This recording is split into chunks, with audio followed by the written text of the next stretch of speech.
Continuing on with the Second Punic War, we have now the first major battle of the Second Punic War, which is the Battle of Lake Trasimene, right here in the center of Italy, or almost the center of Italy. And this happens on June 24th, 217 BCE, and how does it happen? Well, the Romans know that Hannibal and his army of 55,000 Carthaginians are in the area, but they don't know exactly where. And so they start marching up from the city of Rome up north into northern Italy, and they're looking for him and his army. Well, at night, they decide to camp near near Lake Trasimene. Okay, they decide to make a Roman camp here, as opposed to going to their main military base, which would be a city or something like that. They decide to make their military base here as a small camp. They'll just stay the night there and then move on to, towards the next area. And Hannibal realizes what's happened and finds out about this camp being built. And his camp isn't that far away, only a few miles away. And so he realizes that next morning that the Romans are going to start marching this way along this road, okay, around the lake, because there's a mountain in the way and a bunch of forests along it, okay? These brown areas are forests as well as hills, okay, next to the lake. And that this road is basically going to take around past the mountain. And the Romans are going to be using that road to go around the mountain on the next morning. Well, on the night of June 23rd, Hannibal has all of his men set up along here, along the forest, edge of the forest, very late at night, almost early morning. And so when the Romans break camp early around dawn and start marching this way along the road next to the river, or next to the lake, sorry, all of Hannibal's soldiers are ready, and he, on top of Cirrus, or One Tusker, the Syrian elephant, ends up, letting out the big roar and saying attack, right as all the Roman soldiers are moving along the shore, and his men come running out of the forests in the middle of the fog. And so the Roman army is not expecting a fight and is not ready for a fight. Many of them are even just had breakfast or even eating their breakfast on the walk, on the march kind of thing. And so the Romans are not ready at all for this battle, and the Carthaginians are. Not to mention, the Carthaginian army is bigger than the Roman army by about 25,000. It's almost double the size. It has 55,000 men to only 30,000 Romans. And so the Carthaginians ambush work. An ambush is where you attack when the other enemy isn't ready for a fight, okay? And so the Carthaginian ambush works, and the Romans, 15,000 are killed, many of which don't even actually die in fighting, but actually run away into the lake and then drown because of their armor, trying to get away, because the fighting is so ferocious that they end up chickening out and running, which makes sense when they see many of their friends get cut down. 15,000 other Romans, the remaining half of the army, are captured by the Carthaginians, and some are executed, some are freed later on, or just put held somewhere. The Carthaginians and Hannibal's forces only lose about 1,500 men. So very small loss compared to what he inflicted on the Romans. So the first major battle has been fought in Italy, and it's a victory not for the Romans like they would assume, or one would possibly assume. It was actually the Carthaginians. So Hannibal is beginning to fulfill his father's wish from that blood oath, right? And so the following year, after Lake Trasimene, he goes along the mountains of Italy and throughout all the hills of Italy, and goes down towards the city of Capua, almost attacks the city of Capua, but doesn't. He instead finds out about a large Roman army that has been massed from all of the soldiers and troops from multiple southern cities in Italy, right here. And it is being led by one of the consuls, one of the two government leaders. Remember, the elected leaders, there's two of them every year, that is marching near the city, or near the town of Cannae, right here. And so Hannibal finds out about that, and he marches his soldiers on August 2nd to Cannae, and they're going to have a big battle on August 2nd, 216 BCE, the following year after Trasimene. So he's been fighting for an entire year now, almost. Okay? In Italy. Well, the Roman army is massive. It's 86,000 men. Okay? Over 86,000 men. The Carthaginian army, he still has roughly his 50,000 men from previous. He's lost about 5,000 since the last battle. Okay? Over the past year. So he's been doing pretty well. During the battle, Hannibal comes up with a plan, okay? And so during this plan, he has his army form up like this kind of wedge shape, okay? And he has very fast light troops here with his, like, Greekish-style phalanx soldiers on the side, okay? But his faster soldiers from Africa as well as Spain and Gaul in the center. And what he ends up doing is he has them there, and he has his better phalanx soldiers on the side. And what he ends up doing is the Romans form up in their long three-line checkerboard for their maniple system, okay? And the soldiers of the Romans start pushing forward. And the Carthaginian soldiers right in the center, the mercenaries, he tells immediately, once the Romans get close, run away. Run back all the way back to here. And his soldiers kind of wonder why, but they trust his tactical instincts. And it pays off, because what he's done is he's basically forced them to go back and the Romans to fall into the middle with the soldiers on the sides holding ground. And what ends up happening is this, where the Romans go forward and are now surrounded. And those soldiers that were first running away turn around and start fighting back. And it gets so bad where the Romans are now completely surrounded, especially when the horsemen from the Carthaginians defeat the Roman cavalry and start moving their horses into the back. And so the Romans are completely surrounded and are being defeated by the Carthaginians. It gets so bad that in the center here, that some of the people of the Roman army are in the middle here, that they are actually crushed to death by other Roman soldiers, where they're just not able to breathe because of all the soldiers being literally just pushing up against you, trying to fight and run away, and they can't run away anywhere because they're completely surrounded. And so some of them are crushed to death or fall to the ground and are stomped on by their own fellow Romans. Some of them suffocate because of the being crushed, or some of them even suffocate because of all the dust in the middle of the battlefield that day. And out of the 86,000 soldiers at that battle on the Roman side, 55,000 of them are killed. 55,000 Romans are killed in this single day. Single bloody, bloody day. The general of the army, of the Roman army, was one of the consuls that year. He is actually killed at that battle. Two prior consuls, or former consuls that had been elected in previous years because of their military experience, also joined the military army to help out as like subordinate generals, kind of as like his secondary officers. They were there. They actually also die at this battle. And 80 senators, 80 members of the Roman Senate. Okay, imagine senators today, our Senate today, some of them just wanting to go and watch the battle happening. And that's exactly what happened. They thought that this massive Roman army was going to defeat Hannibal, and they wanted to say they were there for it. And so these 80 senators are actually killed at this battle as well. The Battle of Cannae on August 2nd, 216 BCE becomes the single bloodiest day, or a single day of greatest losses in Roman history ever. Okay? There'll be many days that come close at times, but 55,000 in one single day is an extraordinary amount to lose. And so, at this point, Hannibal has now won the two biggest battles in the Italian peninsula and during the war. And he's won not just by a little bit, but by a lot. Okay?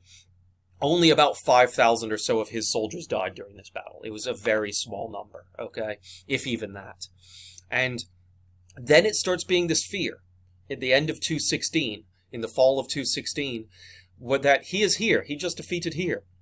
Could Hannibal actually attack the capital city of Rome itself on the Seven Hills? Which, yes, it has a big wall around the city.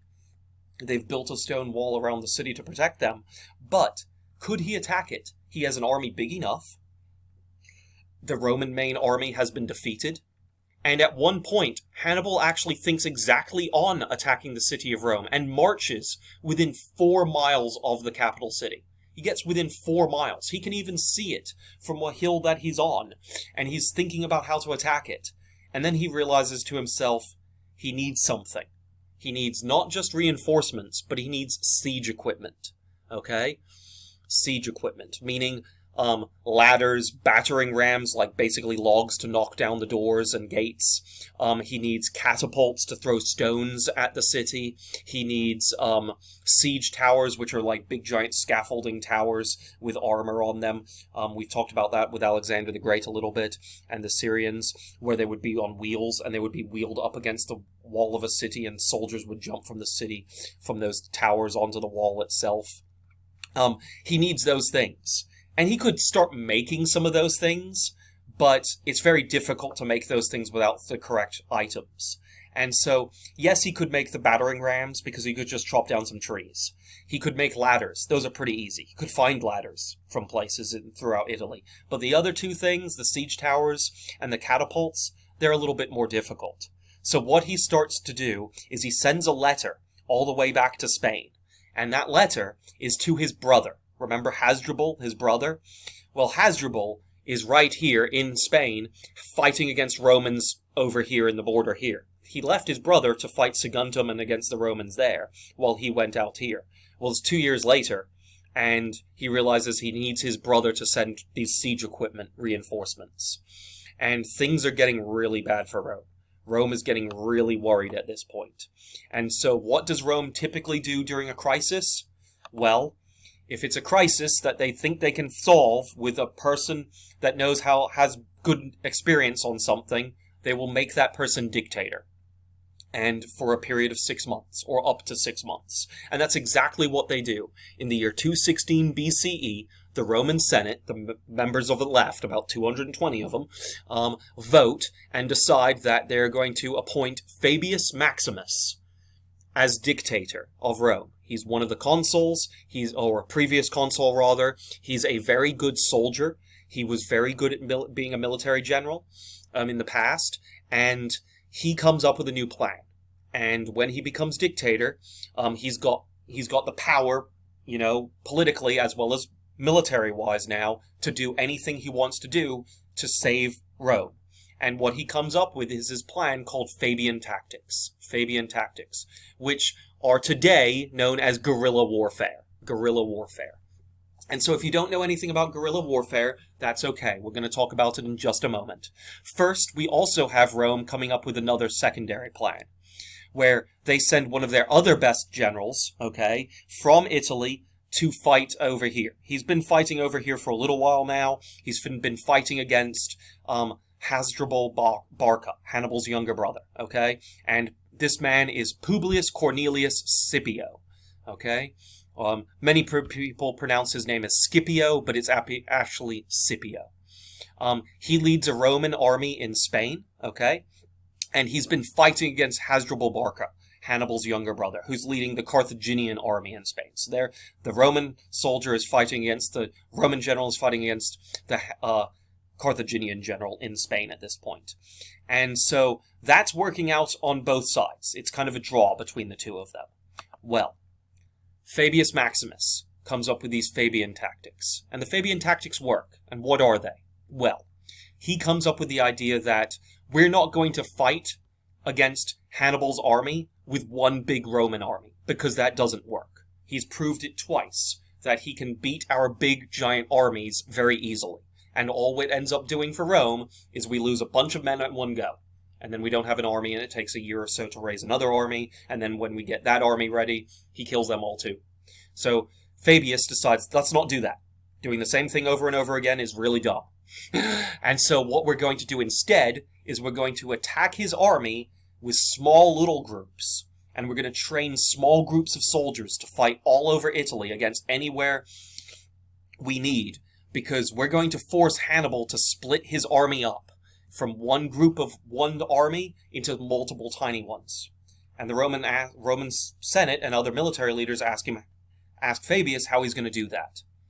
And his plan is to burn every single bit of food and poison all the wells of water, the water wells, okay, in Italy. And that it will force Hannibal to start searching for food. That he won't be able to get to a city and all of a sudden take all their food, because they'll have burned all the food. And that he's going to retreat all of the main people of Rome throughout the Italian peninsula into the major city of Rome and Capua and a couple other ones. And that they're going to defend those cities, because they realize that Hannibal won't attack a city if he doesn't have his siege equipment. And so these Fabian tactics work. And it forces Hannibal to split his army and march constantly up and down Italy looking for food just to feed himself and his army. Small little battles end up happening throughout all of Hannibal's little broken up army, as well as Roman's broken army as well, for the next 13 years. 216 to 203. Okay, so the Fabian tactics work, and then Fabius Maximus kind of says, okay, I'm no longer needing to be dictator, I'll just start leading armies for you, again, normally. And it starts working. And so Rome versus Hannibal starts working for the Romans, finally in Italy. Meanwhile, we have Hasdrubal sending his army up to help Hannibal during that period of time, early on in that 13 years, okay? And around about 215 this is. 215 to 216 still. And Hasdrubal gets close. And right as he gets close to Italy, Publius Cornelius Scipio defeats Hasdrubal's army. And the next morning, Hannibal is expecting to link up his army, his remains of his army, with Hasdrubal, his baby brother. And that they're going to have a happy reunion, and then they're going to be able to attack Rome. That, yes, the Fabian tactics are working, but with Hasdrubal's reinforcements, they'll be able to have enough food, and that they'll be able to attack.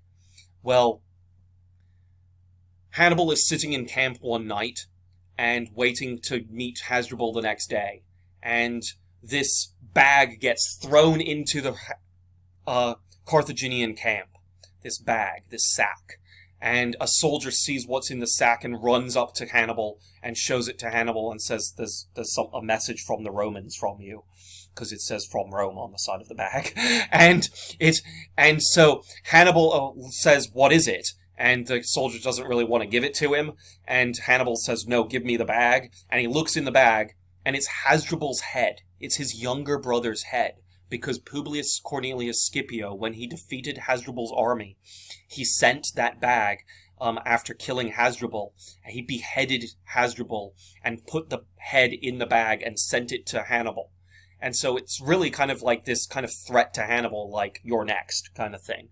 And so Hannibal gets very angry and is never able to really do anything big military against Rome over here in Italy again because losing his brother's reinforcement army, and now those Fabian tactics are working. And so Hannibal is having a really rough time for the next 13 years. Like we said, 216 to 203 after his brother dies in around 215, 216. And now we've got Publius Cornelius Scipio is no longer fighting in Italy, or in Spain, sorry, but is now, after defeating Hasdrubal, has moved now into North Africa and is fighting against Carthage in North Africa. And he leads his army in North Africa and he starts winning battle after battle after battle in Africa. And in fact, Scipio wins so many battles in Africa, the Romans give him an honorific title, okay, a nickname, called Scipio Africanus. Scipio Africanus. Okay, conqueror of Africa, basically. And he is now beating the Carthaginians in their backyard. And the Carthaginians send letters to Hannibal saying, get your butt back here as quickly as possible. So Hannibal is recalled to Africa by Carthage in 203 BCE because he's basically lost the war in Italy because of the Fabian tactics. He gets all the way to Carthage, and he prepares his army to fight against Scipio's army, and he wants revenge against Scipio because he knows Scipio killed his brother. And so they were going to have this battle called the Battle of Zama outside the city of Carthage in the year 202 BCE. And it's Publius Cornelius Scipio, or Scipio Africanus, versus Hannibal. Hannibal has about 100 elephants at this battle, but elephants no longer scare the Romans. The Romans have learned to fight elephants because of the Punic Wars. And what they learned during the Punic Wars, and what they've learned against Hannibal or Hasdrubal's army that had a couple elephants, as well as other African elephants fighting against Scipio during the fights in the African campaign, is that you can defeat an elephant by doing a couple different tricks. The first trick is to blow very loud horns, okay, and trumpets. And because the elephant's sensitive large ears, and they know that when they blow their trunk, okay, with their sound, that if it's louder than their trunk, that means it's possibly a bigger elephant. And so the Romans figure out that if they blow louder horns than the elephants can, that the elephants are going to get scared and they're not going to want to fight. They also realize they can dig holes in the ground about 7 or 8 feet deep, and that the elephants will stop. Elephants are very, very intelligent animals. Okay, this is why they were used for war, not only because of their size, but because if you look in this picture, they can be trained to pick up soldiers. And they would pick up soldiers and either stab them on their tusks or slam them into the ground. They knew to kick, they knew to stomp, they knew to do all sorts of things. They could even be trained to pick up large spears, like big giant tree trunk size spears, and used like weapons. They could even be trained to use a sword with their trunk. It's not very good, but they could be trained how to use that kind of weapon. Because elephants are very intelligent. And they're intelligent enough to know, when they see a big hole, that if they jump into it, they'd have to get out of it somehow, right? And so the Romans realized at the Battle of Zama, before the battle, to dig these giant holes in front of the battlefield. Okay? Where the elephants, as they line up and start marching towards the Romans, all of the little Roman skirmishers, remember if we go all the way to the front of this slideshow, we've got all the little skirmishers. They were on the other side of the holes, like over here, and then the holes would be in the middle. And then all of a sudden they'd jump across and climb down the holes and run back, and all the rest of the military would be on the other side, and the elephants would stop at the holes. And it wouldn't be just like one big giant hole, it would be a bunch of small ones, where the elephants would stop, and that like only 1 or 2 elephants could get through. And the Romans figured out other ways to fight the elephants with, stabbing them on their bellies and things like that, and all sorts of things. Or kill the riders and ignore the elephant as much as possible. Stuff like that. So the Romans no longer were scared of fighting elephants. And because of that, and because of Scipio Africanus learning that himself, as well as his troops learning that, he defeats Hannibal at the Battle of Zama in 202 BCE.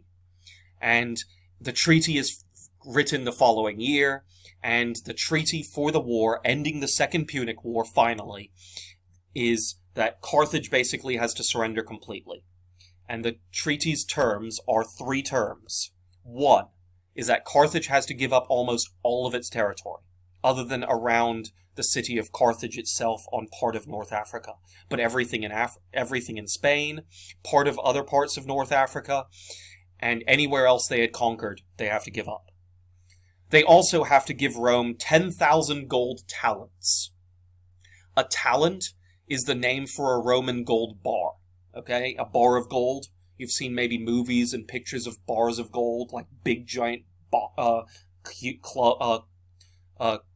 cubes or rectangles of gold. Okay, and that's what a golden talent is. These golden talents weigh about 20 to 30 pounds apiece, solid gold. And Carthage has to pay 10,000 of these to Rome. And then finally, Carthage has to give up their entire navy to Rome. Every last ship that the Carthaginians have, they have to give it to the Roman army and to the Roman navy. Which means their thalassocracy, is it going to be able to be a thalassocracy without the navy? No.